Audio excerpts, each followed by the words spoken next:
آج کل ایک کافی ٹرینڈ چلا ہوا ہے کہ عموماً خواتین جو ہیں وہ اپنی نعت ریکارڈ کر کے یوٹیوب پہ اپلوڈ کرتی ہیں، تو اس طرح ان کا کرنا کیسا؟ خواتین کے لیے نعت رسول مقبول صلی اللہ علیہ وآلہ وسلم بیان کرنا، سننا، پڑھنا اور لوگوں کو سنانا، دیکھیں یہ نعت اور میلاد منانا یہ جیسے مردوں کے لیے ویسے عورتوں کے لیے بھی یہ جائز عمل تو ہے اور بالکل مستحسن اور ثواب کا کام ہے۔ جیسے مرد کرتے ہیں اسی طرح عورتیں بھی میلاد کر سکتی ہیں، کوئی حرج والی بات نہیں۔ لیکن عورتوں کے لیے کچھ جو احکامات ویسی شریعت کے جداگانہ اسے بیان کیے گئے ہیں، پردے کے معاملات اس کے لیے بیان کیے گئے ہیں، تو ان کی رعایت رکھتے ہوئے یہ نعت پڑھیں گی۔ اب اس میں علماء نے واضح طور پہ لکھا کہ عورت کی یہ ترنم والی آواز، طرز والی آواز یہ بالکل پردہ ہے اور چھپانے کی چیز ہے۔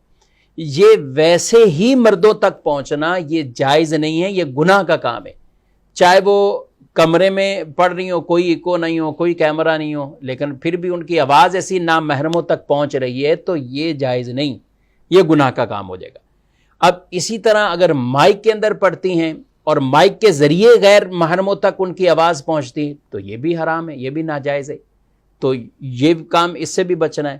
اور یہ تو بہت ہی بڑا معاملہ ہو جاتا ہے کہ جس میں ویڈیو بھی سامنے اور پھر ویڈیو کو اپلوڈ کرنا، اسی طرح ٹی وی پر سب کے سامنے آ کر یوں خواتین کا نعتیں پڑھنا، تو یہ بالکل ناجائز کام ہے۔ اور ہمیں نعتیں اس لیے پڑھنی ہیں کہ اللہ اور اس کے رسول صلی اللہ علیہ وسلم ہم سے راضی ہو جائیں اور ہم ان کے احکامات کو بجا لائیں۔ اب ایک عورت اگر اس طور پر وہ سامنے آئے کہ اپنے عشق رسول اور محبت رسول کا اظہار یوں نعتوں کی صورت میں کر رہے ہوں اور نافرمانی اور گناہ کرتے ہوئے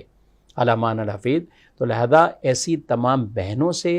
اور ایسی تمام خواتین سے یہ لازمی طور پر یہ گزارش ہے کہ آپ اس حکم شریعت کے مطابق ہی نعت خوانی کریں۔ آپ گھروں میں بھی آپ اگر کرتے ہیں، اہتمام کرتے ہیں، ناظرین اکرام، عام طور پر کسی کو بلایا جاتا ہے، اگر خواتین میں محفل ہو رہی ہے تو آپ گھر والے بھی ضرور دیکھیں کہ آپ نے کیا اتنے